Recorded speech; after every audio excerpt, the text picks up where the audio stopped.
Hello, class. Have you ever wondered about what it was like for the famous women in the American Revolution? Well, wait and ask yourself no more. With our Women Rev Talk 3000 time machine, let's go back in time and ask them. Whoa, time machine. You look a little jet. Hello, Dylan, and yes, I am. So, Betsy, as you probably know, we're dying to learn about some of the achievements that make you such a special young woman. I'm not all that great. Well, okay, I won't be modest. I am pretty awesome. True that, Betsy. So, tell us about your intriguing and wonderful life. As most of you know, I did help design the first flag of the United States of America. So, not that I know of anything about one, but do you have any special nicknames that you are called? Actually, Dylan, I did. Many people called me Little Rebel because of my patriotic opinions and my young age. As you know, I was only 24 years old when the war started. But believe it or not, Betsy Ross is too. My real name is actually Elizabeth Griscom. Very interesting. So tell us about your family life during this time. Well, Dylan, I actually was not a very lucky person at all. When I was only 21, I married John Ross, but he died from the war, and I was left a widow. And then I married Captain Joseph Ashburn soon after. We had 2 children, Zilla and Eliza, but Zilla died as an infant. My husband was captured, and then he died. Later I married again and had 5 daughters with John Claypool.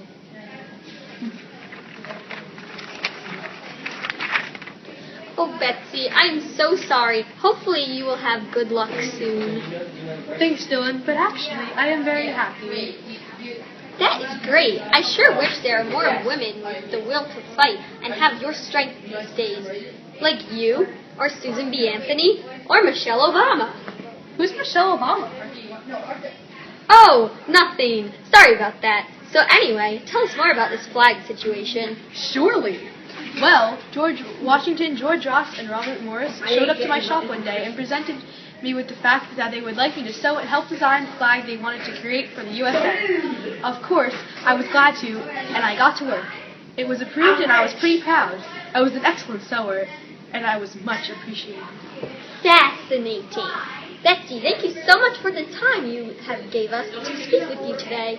No problemo, Dylan. Give her a round of applause, audience. And done. Everyone, let's welcome to the stage Abigail Adams. Wow, Dylan, this is amazing. Thank you guys for having me. No problem. Thank you for coming. I am flattered. After all the hard work I've gone through, I am so happy that... Okay, so tell us about your life, Abby. Is that all right? Can I call you Abby? Of course. So you could probably make the connection that my husband's John Adams. But we're actually third cousins. Ew! You married your third cousin? Of course I did. Didn't you? Sure I did. But anyway, I was a very active person in the freedom of women. Not only were men fighting for their own country, we were fighting for our own lives to be free too. Anywho, I wrote many letters to my husband to tell him the things that were going on. In one letter, I told him that he could finally know what I was feeling, and the talk of independence was strange, when half the population wasn't free anyway. Wow, how correct you are, Abby. So tell us about your family life. How was your life with John? Me and John had 6 children, but only 3 survived. One was a stillborn, one died at 10, and one died at 2. But my daughter Nabby, John, and Thomas kept me company. Ah, you must be very proud of your son John for following in your husband's footsteps and becoming president. What? My son's only a teenager. He couldn't be a president. Oops, wrong John. Also, my best friend would be Martha Washington. I grieved with her after the death of George. Yes, what a shocking and sad fatality. Thank you so much for coming out and talking with us, Abigail. But before you go, let's bring out your old friend. Whoa! Congratulations, my good friend. Oh, my greatest God, Martha. Hello, Martha. Thank you for joining us today. Ladies and gentlemen, the First Lady. Yeah! Greetings, audience. I'm astonished by this exquisite outcome. Well, Martha, your vocabulary is great.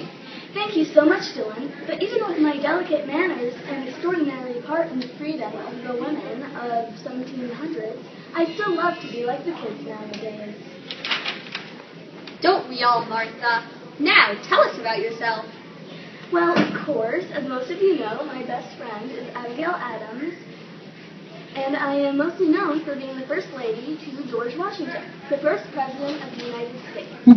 I am known as Lady Washington, and I'm a proud Catholic. I live in Mount Vernon, Virginia, and I actually had a husband before George, Daniel Paracustis, but he passed away. Anything else you would like to tell us? Well, most of you may not know that I actually have a half-sister who was born a slave. I was left with 2 children after the death of my husband, but George was very understanding and helpful. He passed away recently, and I was very involved with his career. I'm sorry for your loss, Martha. Let's all have a moment of silence for him. Thank you, ladies, for coming out. No problem, Dylan. Thank you. Bye, ladies. Bye. Thank you all for coming out. It has been great learning about women. Next week, join us for a segment on Squanto and the settlers.